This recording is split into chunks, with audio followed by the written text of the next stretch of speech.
সবাইকে জানাই শুভ ভাতৃদ্বিতীয়ার অনেক অনেক শুভেচ্ছা। আশা করব সকলের এই দিনটা ভালো কেটেছে। আমরা আমাদের ভাইদের মঙ্গল কামনায় এই ফোঁটা দিয়ে থাকি। তাদের দীর্ঘায়ুর জন্য জমের দুয়ারে কাঁটা দিই।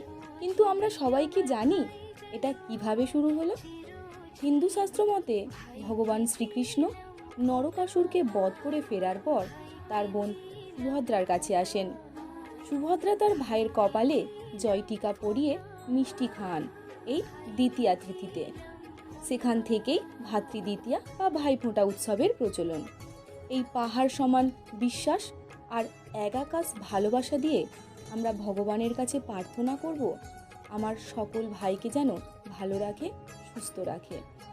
আর এই ভাইফোঁটা উপলক্ষে আমি করলাম নতুন একটা কাজ। তোমাদের কেমন লাগলো অবশ্যই জানিও।